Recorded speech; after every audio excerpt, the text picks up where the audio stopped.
सबा और मैं हम उम्र थीं। उसकी उम्मी से मेरी वालिदा की एक अरसे से दोस्ती थी। दोनों का मेका एक ही मोहल्ले में था और खाला शाजिया यानी सबा की वालदा उम्मी की हम जमात भी थीं। हुस्न इत्तिफाक उम्मी की शादी जिस खानदान में हुई, खाला शाजिया भी ब्याह कर बाद में उस खानदान में आ गईं। ये रिश्ता उम्मी ने अपनी सास से कहकर करवाया था। उनकी ख्वाहिश थी कि उनकी सहेली करीब आए। सलीम अंकल मेरे वालिद के दौर के रिश्तेदार थे। दोनों के वालिद आपस में गालिबन खालाजाद भाई थे।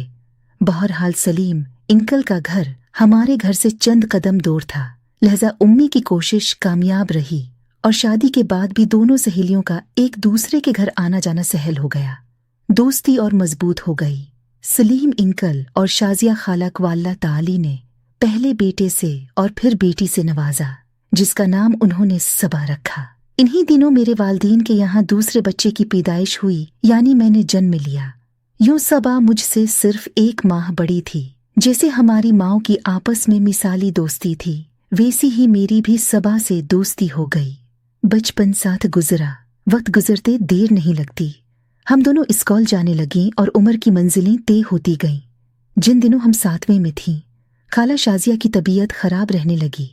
जब हसब मामूल इलाज मालिजा से फर्क न पड़ा तो तफसीली मेडिकल चेक आपके लिए उनको लाहौर ले गए। काफी टेस्ट वगैरह करवाने के बाद पता चला कि उनको कैंसर है। बहरहाल अंकल सलीम ने बीवी का इलाज कराना शुरू किया। वो बेचारे खानीवाल से लाहौर आते जाते। खाला शाजिया को शआएं लगते, यानी रेडिएशन से इलाज होता रहा। फिर ऑपरेशन तजवीज हुआ, मगर मर्ज बढ़ता ही गया। आखिर में जब उनकी कीमोथेरापी आखिरी मुराहिल में थी तो उनका इंतकाल हो गया। अंकल सलीम और उनके बच्चों के लिए जहां खाला शाजिया की वफात एक सदमा जानगाह था, वहां वो बीमार बीवी का इलाज करवाते हुए तकरीबा कंगाल हो गए। तमाम जमा पूंजी खत्म हो गई और सितम बालाए सितम कि उनकी नौकरी भी जाती रही, क्योंकि शरीक हयात को मुसलसल इलाज के लिए आए दिन लाते ले जाते थे। सफर में अखराजात ज्यादा होते थे, जबकि दूसरे शहर में अस्पताल के अखराजात भी बढ़ जाते थे। नतीजा ये कि अधर शरीक जिंदगी से जिंदगी का चमन खाली हुआ तो उधरान की जीब भी खाली हो गई। चंद दिन सोगवारी में रहे, फिर बाल बच्चों के अखराजात की फिक्र दामनगीर हो गई। इन दिनों अंकल सलीम बहुत परेशान थे। सबा महज 12 बरस की थी और उसका भाई तारिक 15 साल का था। दोनों बच्चे टीन एज के थे, जिन पर नजर रखने और देखभाल में तोजा खास बरतने की बेहद जरूरत थी कि दाल रोटी के लाले पड़ गए। सलीम अंकल को बहुत भाग दौड़ के बाद मुलाजमत मिली। ये मुलाजमत उन्होंने मजबूरन कबूल की, क्योंकि तनख्वाह कम थी। वो दूसरी किसी अच्छी मुलाजमत की फिक्र में रहते थे।